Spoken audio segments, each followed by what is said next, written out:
You think you know London? Well, guess again. There are so many incredible gems and hidden histories just waiting to be discovered. In this jam-packed series, we'll take you to every corner of the superb international city that is London, visiting secret local haunts, meeting the people behind them, and unpacking the history of London through their eyes. Hop in and take a ride with us in the London Black Cab and see this fantastic city in the fast lane.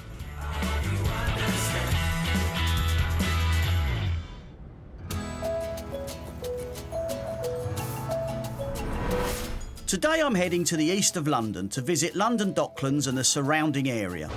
London Docklands is the part of London by the Thames riverfront, which was, at one time, the world's largest port.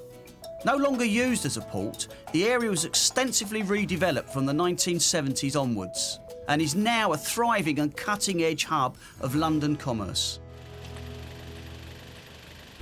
First stop today is the Isle of Dogs, and I'm meeting an old friend to find out more about the area's fascinating nautical past. Well, welcome to the Isle of Dogs. Why is it called the Isle of Dogs? Where did the name come from? Well, the short answer is nobody knows. Some people go with the literal answer that there were hunting dogs kennelled here, royal hunting dogs. Some say Henry VIII, which puts us in the early 1500s. Some say Edward III in the 1300s. Doesn't seem likely to me. There was no hunting round here. It's more likely the corruption of some other word. The one I favour is Isle of Dykes, because in the medieval period, the Isle of Dogs was flooded twice a day because it was on the floodplain of the River Thames. And so Dutch engineers were brought over to build defences against the river. And obviously they were used to building dykes in the Netherlands because it's so low-lying. And so it's possibly a corruption of dykes. But it was certainly being called Isle of Dogs by the 1540s because it's recorded as that in shipping records. Now, the area has, again, dramatically changed, like lots of places in London. Can you just tell me a little bit of the history of the place? The Isle of Dogs really was pasture land, and prominent butchers of the city would own plots of land and they would graze their cattle here. And that was going on really until the 1850s, before the Millwall Dock was built. Even after the West India docks at the top of the island were built, there was still a lot of agrarian economy on the island itself. How did it become industrialised? What was the key factor? Well, the key factor was the docks. You had Black Wall, which is at the downriver side of the island. That's where the basic embarkation points were. So there were shipyards there where two of Henry VIII's warships were repaired. Frobisher, who set out to find the Northwest Passage across the top of Canada, so you didn't have to go around Cape Fear to get the Pacific. He left from Black Wall. Further upriver around Limehouse, Ratcliffe, Wapping, that's where the shipyards were for repair. There was such congestion in the river in the 18th century that docks were needed in order to accommodate shipping, because cargoes would be sitting for about a month or so, and obviously you've got your investment tied up, but also it was prone to pilfering. So that's why you needed the docks. And the story of the docks starts just at the north end of the island with West India Docks. So the West India Docks open in 1802, and then the East India Docks at Blackwall 1806, so they're quite early on.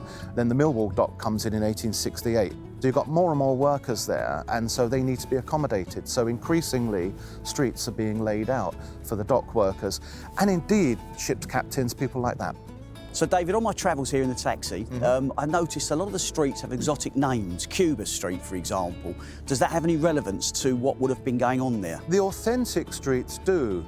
They refer sometimes to the particular companies that dealt with certain countries, and so they would accommodate their ship's captains in terraces of houses there. Or alternatively, it may be to do with the particular areas of the docks where certain cargoes are brought ashore. But there are also less authentic streets with nautical names that owe their existence to the development of the area in the 80s. Right, so Mastmaker Road and Spindrift Avenue and all these, they're sort of new. Absolutely, they're far from kosher. The Docklands Light Railway's had a profound effect on the area, enables people to get out here. Well, the Docklands Light Railway, the DLR, which came into being in 1987, was the salvation of the area, really, because it wasn't really served by anything except a couple of bus routes. And if you're building an enterprise zone and you're trying to attract big business, you don't want them getting the bus. No. And so a computerised light railway was the answer. And it has extended significantly. It goes right out across the Lee to Beckton and places like that, and the Excel Centre around the Royal Docks. Yeah. And nowadays goes under the river to Greenwich, because originally it actually terminated at Island Gardens at the bottom of the island, and you had to walk through the foot tunnel. Ah, let's talk about the foot tunnel. I've never actually walked through it. Well, Greenwich Foot Tunnel was there to replace the old ferry. Right. So if you go down to Island Gardens station, nearby there's a pub that commemorates the old ferry that used to go across. Primarily a horse ferry to transfer people's horses across, but also used by pedestrians.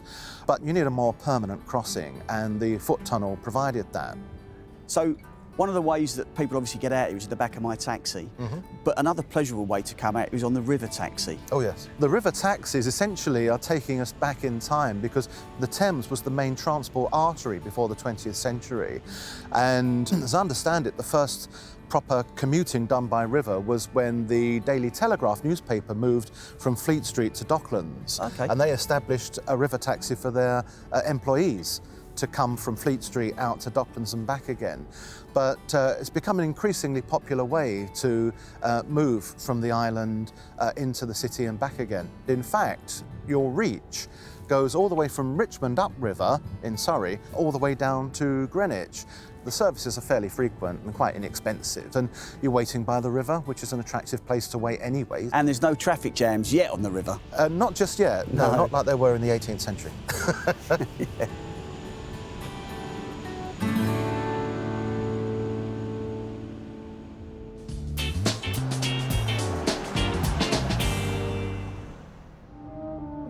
My next port of call is the Ragged School Museum, which recreates Victorian life in and around the East End.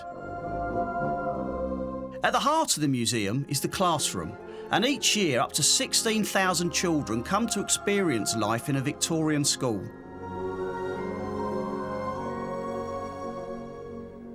Equipped with desks, traditional blackboard and the dreaded cane, the room has been faithfully recreated as one of Dr. Barnardo's original classrooms, as it would have appeared when the social reformer arrived from Dublin and set up the first free school for poor children of the East End. It's a really interesting place to visit, and I managed to leave without getting any extra homework.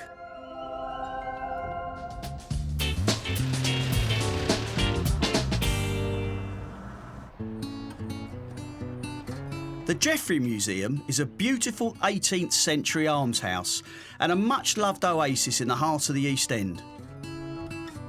Welcome to the Jeffrey Museum in East London. My name's Hannah Fleming and I'm one of the curators here. Before the museum existed, these buildings functioned as working almshouses for 200 years, and they were founded by a man called Robert Jeffrey, who was a big figure in the City of London, and he'd been master of the Company of Ironmongers, one of the city livery companies. At the beginning of the 20th century, the London County Council stepped in, bought the site, preserved the buildings, and opened the gardens to the public in 1912. Where did the inspiration come from for the museum? Yeah. As we walk around, I mean, it's fascinating. There was a plan for it to be a furniture museum to reflect the local trade, which was the furniture trade, which had grown up around here. At the same time that the London County Council was opening this museum, it was also actually demolishing quite a lot of other properties. And so they were ending up with a lot of architectural salvage from houses, things like stairways, doors, door knockers, balconies that they didn't know what to do with. So a lot of that material came to the Jeffrey. And by the time the museum opened, its displays were always much broader than just furniture. So can you tell me something about the layout, how we walk from room to room, you know, the areas that we're going through? So what's really nice, I think, about the museum is we have a very straightforward chronology. So we start off with our first room in 1630, and it's a merchant's hall in a London townhouse. You'll walk through the 17th, 18th, 19th and 20th centuries and end up in the 1990s in a converted warehouse apartment in Shoreditch. Each room represents the main living space in the home of a middling or middle-class Londoner. Right. And then in the 1990s, the museum had a new extension built, which hooks onto the corner of the almshouses. And as we walk into that section of the museum, then you'll come to the 20th century rooms. So the final room, the 1990s converted warehouse, there were a lot of industrial warehouses that were falling into disuse, so hence why they became residential apartments. What can you tell me about the room we're currently standing in? So we're standing in a 1745 parlour. We're in the middle of the 18th century in a London townhouse. Nothing post-date, 1745, everything is an original object from that time. And the parlour would have been the room where you could have some meals, you might have dined in here, but also where you would have socialised, where your friends and acquaintances would have come and you could have drunk tea. So the middling sorts at this point are quite focused on the idea of politeness. It's a sort of code of behaviour that governs everything that you do. Your behaviour, your sort of deportment, your conversation, and also how you actually furnish your room. Things aren't supposed to be too gaudy, too elaborate. There's supposed to be a sort of element of restraint. One interesting story is with the porcelain tea bowls and saucers. Those particular tea bowls and saucers were part of a huge cargo of porcelain put onto a Chinese junk that was sailing to Europe, and it sunk off the coast of Vietnam in a place called Ca Mau in about 1725 and lay undisturbed for hundreds of years. And then the wreck was found by some Vietnamese fishermen, I think, and brought up to the surface and auctioned off in the 1990s. You'll find lots and lots of that porcelain in museums all over the world. Oh, what a fantastic story, isn't it? What's really nice is that for the middling sorts, sort of people the museum was interested in, they would have had lots and lots of bits of porcelain like that. As I walked along the corridor, I noticed the chapel. The chapel was part of the original almshouse buildings. That would have been quite common for almshouses to have had a chapel, and the pensioners that lived here were obliged to attend service every Sunday or they could be fined. It's got a monument to Robert Jeffrey, the almshouse's founder, in there. When he died, he was buried in his local church, St Dionis on Lime Street, which was a Wren church. But then when that was demolished in the 19th century, the monument to him was moved and came here, and his body and that of his wife were also moved, and they're now buried in a small graveyard in the gardens here. One of the things I found as I walked around and looked at the dates, you explain what happened in that era. The idea is that you're getting to see these rooms in context. So as you walk past the rooms, you can see, what's changing in terms of interior decoration and furniture history, but really it's also about social history and people's lives and what's going on in the world around them and how that affects how they live at home. And that's the story we're interested in. Up until probably the middle of the 20th century, most of the objects you'll see on display in the museum have been purchased. From the mid-20th century onwards, then we rely very heavily on donations. Because we're particularly interested in the personal stories behind objects, who bought them, how they felt about them, how they were used in their home, what their home was like, all those stories. That's what we really want to get from people, to understand how people lived at home.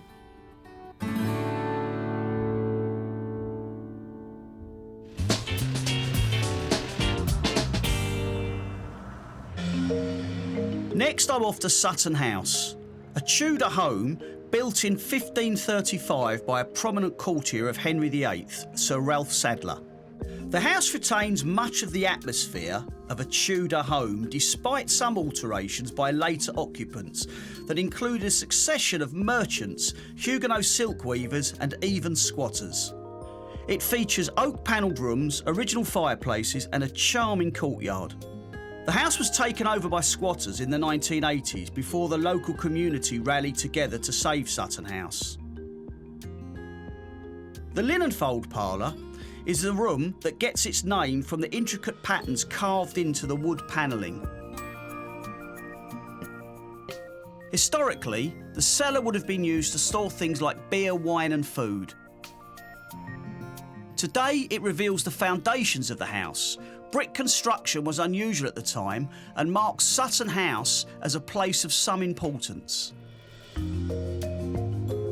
Formerly a panelled room whose panels were damaged when the house stood empty in the 1980s, the former gallery now serves as a contemporary art space, the bare walls exposing the history and construction once hidden.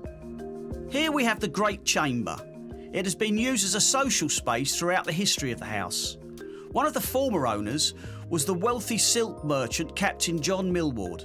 He brought home elaborate silk decorations from the Far East in the 1600s, and the room contains a treasure trove of his exciting discoveries from abroad. By the early 1980s, Sutton House stood empty. The departure of its previous tenants left it exposed to damage from vandalism, theft and fire. And in the middle of the decade, the house was occupied by squatters, which actually provided a measure of security for the building. And to celebrate the 30th anniversary of their time, this room has been turned into an exhibit of a squatter's bedroom. The Georgian parlour reflects the renovations of the mid-1700s, when Sutton House was first divided up. This is the time the house began its long association with the Huguenots, French Protestants who came to England as refugees. The house has its own chapel, located in the cellar, which dates from the original construction of the house. For almost 50 years, between 1891 and 1939, Sutton House was home to the St John and Hackney Church Institute, which aimed to promote the spiritual, mental, social and physical welfare of young men. The Tudor kitchen was a place that would have been hot and noisy, as servants cooked food for the family and guests above. Leading us onto the courtyard and Wenlock Barn, this area was originally the Tudor Flower Garden. Built in 1904 by the St John's Institute as an area for functions, it still provides the same usage today. The Breaker's Yard Garden is in reference to the industrial past of the area. And after consulting over 1,000 local residents, it was created to playfully celebrate the past history of the house. From Tudor courtiers to squatters, Sutton House certainly has had a colourful past.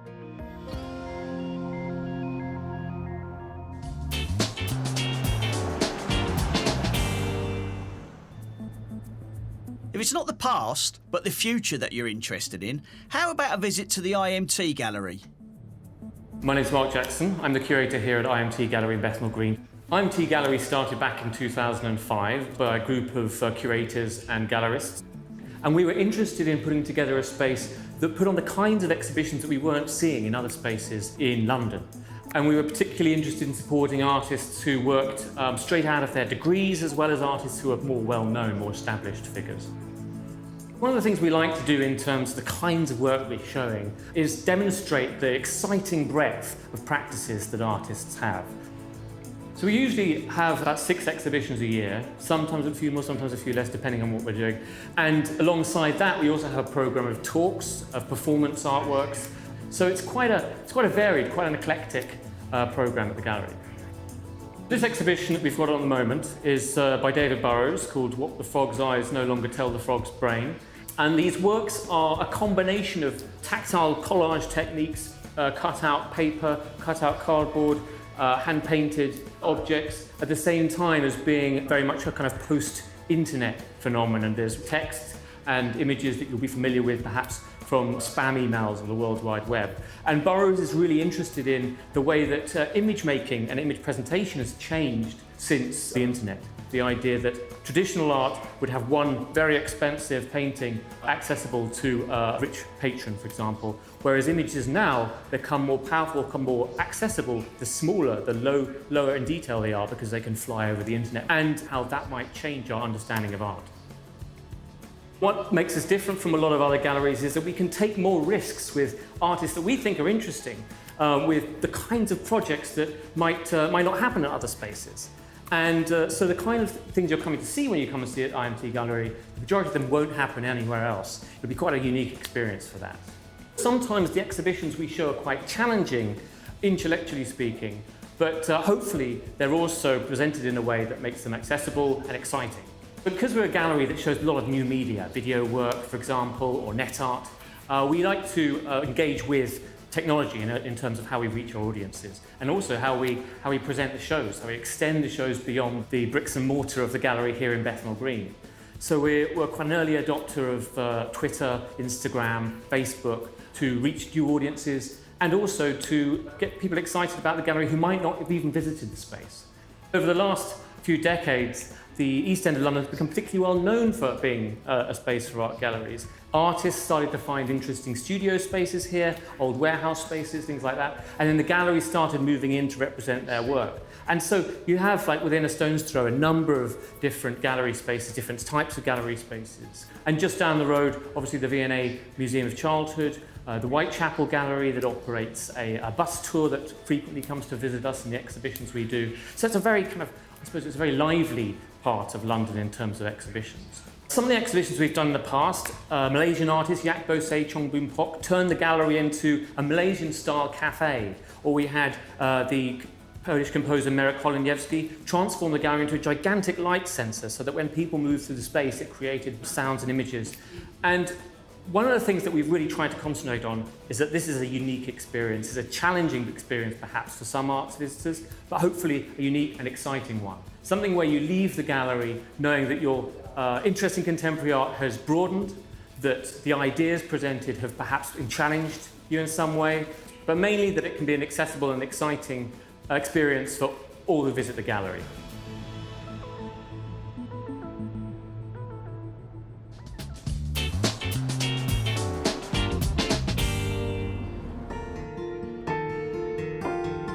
Welcome to the Royal Docks.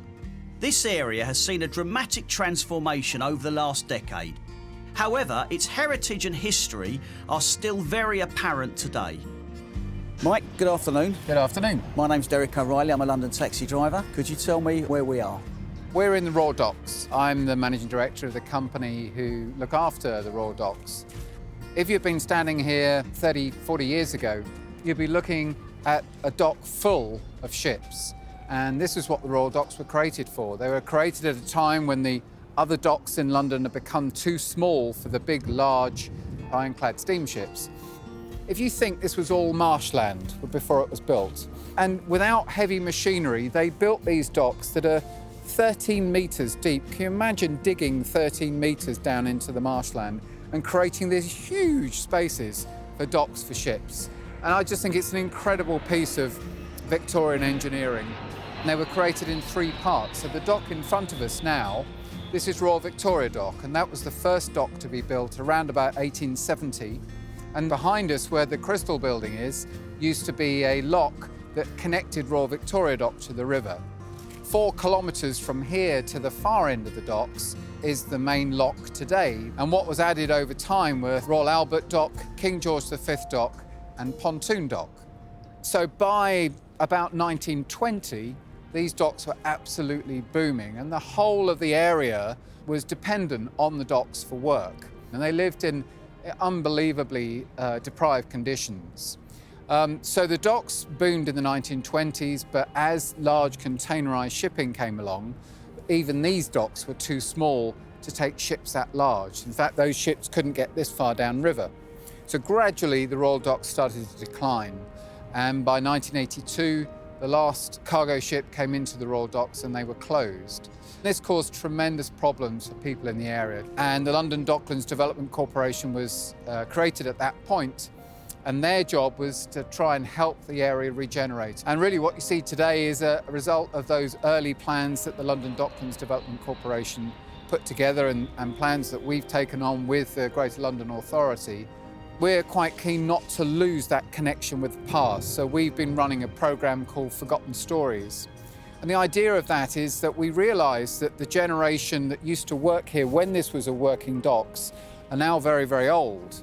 And we wanted to capture their stories about the Royal Docks so we didn't lose the history of this place. For example, what used to happen is all the ships would sound their horns on New Year's Eve, and everyone would come out of their houses and wish each other Happy New Year. And we captured with a couple of people who were kids at the time of what it was like, and we found some sound footage of all the ships sounding their horns in the Royal Docks. It's incredible to hear all of the ships, and you suddenly realise how many ships would have been in here. One of the guys I've got to know pretty well tells the story of what this place was like during the Second World War. And if you think, they estimate 25,000 bombs were dropped on the docks of London during the Second World War. And he remembers as a little boy coming out of the house and hearing all the ack-ack guns going and all the barriers of guns that were all positioned around the Royal Docks. And the Royal Docks took a tremendous hammering during the Second World War. But these people were so tough, and they would just pick themselves up and get on with work that was so vitally important for the war effort, including, indeed, building the temporary harbours for the Normandy invasions when they happened, were built right here in the Royal Docks. So what we've been able to do is capture an archive of lots of really fascinating stories of what it was like round here We can look around today, it looks amazing, but the history is what this place is all about, and that's what we're really trying to capture. The first thing that came here was an airport, believe it or not, and that's London City Airport, which is down in the middle of the docks. We've got ExCeL, which is the big exhibition centre for London, and we've also got a university at the far end, University of East London. We're going to be doing all sorts of things here in the water to try and encourage people to use this place as a destination for leisure. So we have a beach during the summer. We have all sorts of water sports going on. Even mad people tonight will be doing some open water swimming in that water in this sub-zero temperature. I know, they've got to be nuts. But we have all sorts of things going on, wakeboarding. We've got a big regatta centre down the far end, so sailing and canoeing and rowing going on. I mean, it's already got some great things to offer. And what we're going to be doing with the new developments is giving people even more reason to come out to the docks. So the whole idea is try and bring life back to this place and get people to come here and appreciate it for what it is. Mike, thank you very much indeed. Pleasure. I don't often get journeys out to the Docklands at the moment, but I'm hoping that will improve and increase with your future developments.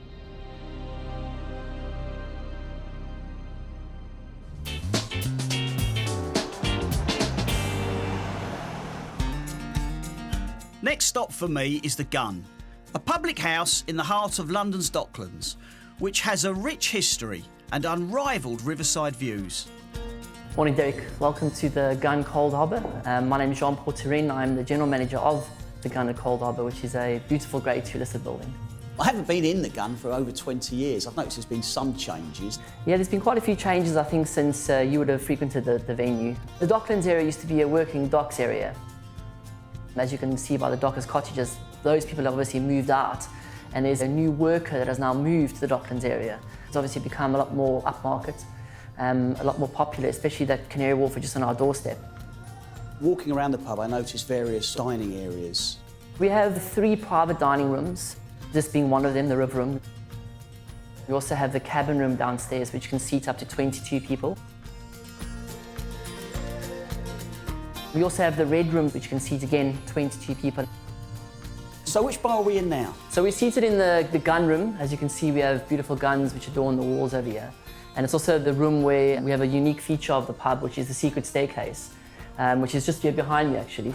So the secret staircase used to work its way up to the River Room upstairs, which used to be sleeping quarters. But behind me as well were 2 spy holes just behind those 2 clocks. And when servicemen or revenue men used to come into the pub and want to remove the contraband that was being sold through the pub, those that used to run the pub would obviously observe them coming through into this area through those spy holes. So pirates would have actually traded within the pub of contraband? Yes, that's correct. Oh, what a great story. Where we're standing, just behind this boarded up area over here, is where that secret staircase would come out. Oh, right, Yeah. OK, so went from here down to where we were Correct, earlier. down to the gun room, and this also then would give access to the River Room, which we are standing behind as well. The Gun used to be frequented by Lord Horatio Nelson and his mistress, Lady Emma Hamilton. They used to meet in this room. It used to be sleeping quarters back in those days, and the secret staircase is how they used to access the room to avoid being seen by anybody that was in the pub. It used to be Lord Horatio Nelson's local pub, and he used to live in Cold Harbour Lane, 20 doors down. And the areas outside, I'm intrigued. The terrace that we have, which is quite unique, the roof and the windows can open up so you can be drinking and dining al fresco outside. Should it be cold, it's warm, we have heaters inside that terrace as well. It's fantastic drinking and dining alongside the Thames. So we have a beautiful event space adjacent to the Gun that we've themed this year along the lines of a gin garden.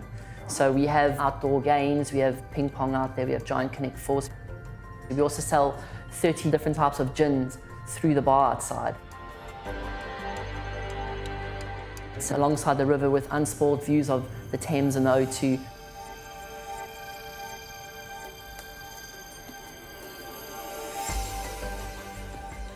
So this is the herb garden. 4 years ago, my then head chef, Quentin, him and I thought, well, we've got this space that's just being used for nothing really. We thought, well, let's put some herbs into the garden. And every year we put new herbs in. We put some strawberry sometimes when it comes close to the season as well. So we use that, closing in on June and July, especially for Wimbledon.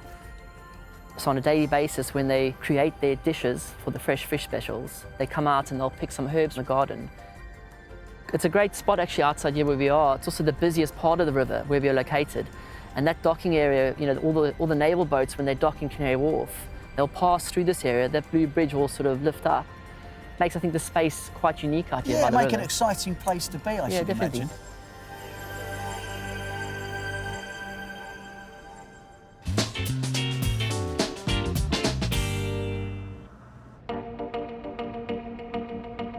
Now on to the Good Hotel, which unusually is floating in the Royal Docks. My name is Alba. I'm the brand trainer and activator within Good Hotel London. This hotel was originally in Amsterdam. This platform was built not with the aim of being moved, but our CEO Martin is very driven. So together with a group of engineers, they found a way to move the platform. The most difficult part was at the end, here in London, because the canal is very narrow. It was less than a meter left each side. We wait here until the city airport was closed. Due to safety reasons, we were not able to be around while the airport is working. So then finally, at night, we moved the platform to its final destination here in Royal Victoria Docks. East London is quite trendy nowadays. We are well connected with the city centre. There is underground, just 2 minutes walk from the hotel. And then we have different leisure options around. Mainly is the cable car, where you can go to O2. There are some exhibitions, concerts, and also you can take a boat and then you can go through the city centre by the Thames. Also, we have the Excel Conference Centre and Siemens conference centers. Good Hotel Group is focused on people, so we measure our success based on the amount of people that we positively impact. These people can be guests that they come here just to enjoy their stay with us, but also we run a training program. We collaborate together with the council here to recruit long-term unemployed people from the borough. We help them to have a career within the hospitality sector. We try to contract with local suppliers in terms of food, in terms of drink or external services. We also run a project to try to engage with our neighbors. So we create events, we have special rates for them, so local business can use our meeting rooms. In regards to our dining options, we have our living room. It's an open space. Our idea is to make our guests feel at home, but also we try to encourage people to interact. This is why we have this design. We have different ambiances. Some areas is more like a proper living room with sofas and low tables. Other areas it's more like a long table. Our food options, we offer tapas, it's small dishes that is aimed to be shared. So then also you can try many different kind of food. We have a bar that is also part of the living room. We try to have local drinks as part of our philosophy, but also we try to engage our employees to be part of our menu. Rob is our bartender, and he has some of its own cocktails in our menu. We have also Faye that had created some smoothies.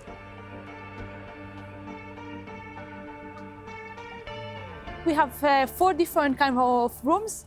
We have a street view, we have a river view, and then deluxe room. Deluxe is facing also the river, but the bed is slightly bigger. And the window is on one side of the bed, so it's very nice in the morning to wake up with those views. We have 4 new rooms, it's junior suite, so they are located on the corners but facing the river, and they are bigger, and it's good for families with kids, for example. So personally, I think that Good Hotel London is unique. It's floating in the Thames. It has a very different design and vibe, and also it's a business that is supporting a social goal. There is nothing else that is in London.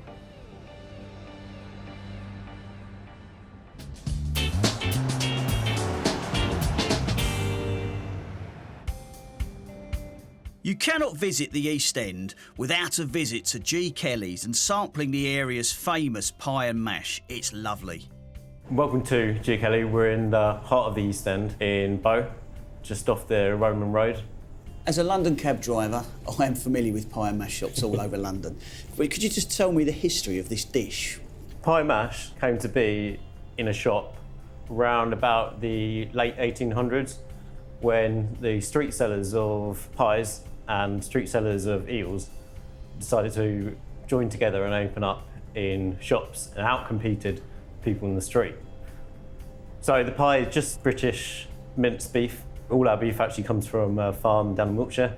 And the liquor was originally made to be served with stewed eels. Okay. So they'd make the stewed eels up and then they'd add a batter, which is just flour and water, and then add parsley to it as like a light flavouring. So that's where it came from. Our liquor today doesn't contain any eels. It's sort of evolved to be a match with the pie, but we still do sell the eels alongside. What's the correct drink to have with pie and mash? There's two schools of thought here, and really I think it depends what temperature it is outside. So if it's a cold day, you've got to have a good English cup of tea. But if it's, it's a bit warm, you have a small orange juice. What do you always recommend should follow? So we always have apple crumbles, which is a really traditional English dish, either with custard or ice cream. I mean, I don't think there's a Londoner alive who's never experienced pie and mash at some time. Is it as popular today as it's always been? So probably the peak of popularity was in the 70s, but we're finding now in the last sort of 5 years, it's becoming more and more popular as people sort of get in touch with more basic foods and appreciate our food traditions of poor man's food. There's a lot of interest around it. I mean, I have pie and mash on a Friday, but I was just intrigued to see, do you have a day that's busier than the other days? So always Saturdays have been the busiest because we've got the market, people have got time off in the day and it's traditionally something you eat at lunchtime. But now we've got the West Ham football stadium just down the road, so we're getting pretty busy on match days. This shop looks quite traditional to me. Can you tell me something about the history of this particular shop? Yeah, so this shop opened up in 1939. It was opened by a guy called George Kelly, who was my great uncle. Oh, right. He didn't have any kids. He actually passed it along to my granddad. So I'm fourth generation pie and mash owner. So for me, what I find quite interesting is how the decor's changed, because we were very, very busy and we got a lot damaged in the Blitz. Right. This one's constantly evolved. So underneath these tiles here are the original ones, which we're actually hopefully restoring. So Okay. we're putting back the original marble tables. Did you continue to trade during the war? Yeah, during the war, my grandfather actually managed to negotiate for a meat ration. Oh, right. So the Ministry of Food would drop off the ration for the week to be able to feed the poor workforce of East London at the time, which was really suffering. So it really is traditional East End. You've got West Ham football ground, pie and mash on a Saturday. I suppose you couldn't ask for much more, could you? Yeah, you don't get more East End than this.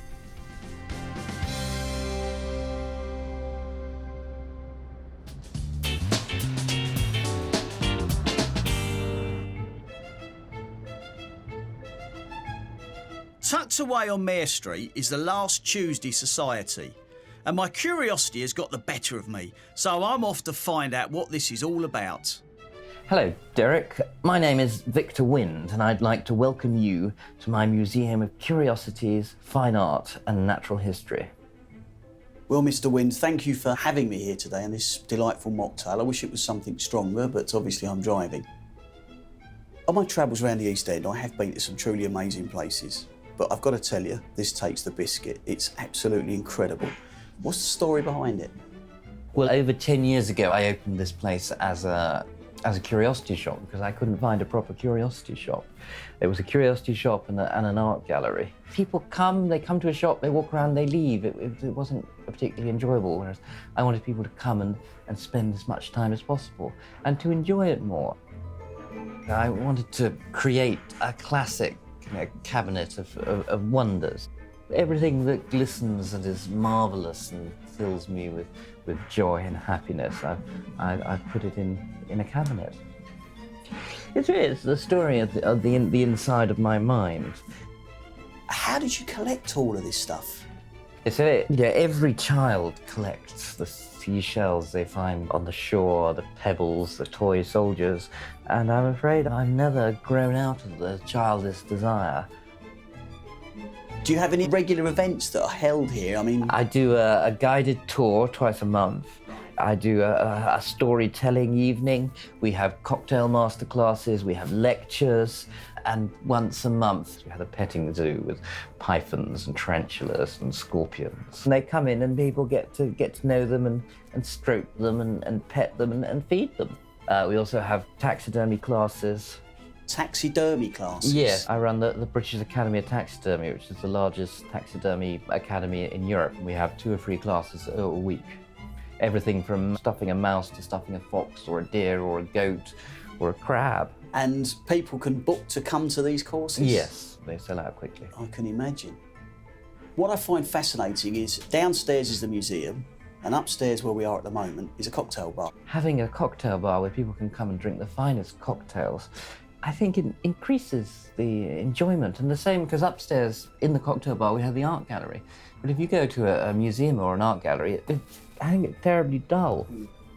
The idea is here you can come and you can sit down in a comfortable chair, you can have some good drinks, and you can really get to experience and spend time with pictures.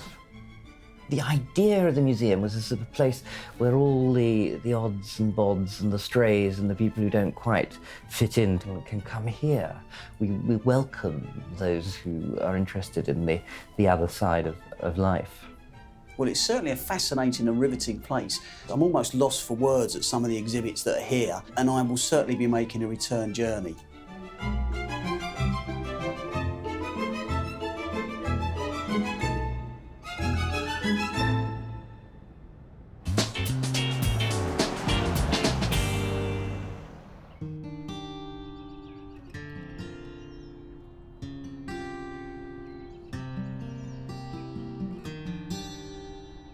I'm in the East End of London. You wouldn't believe it. I'm in this calm, peaceful oasis that is Tower Hamlets Cemetery, an incredible place.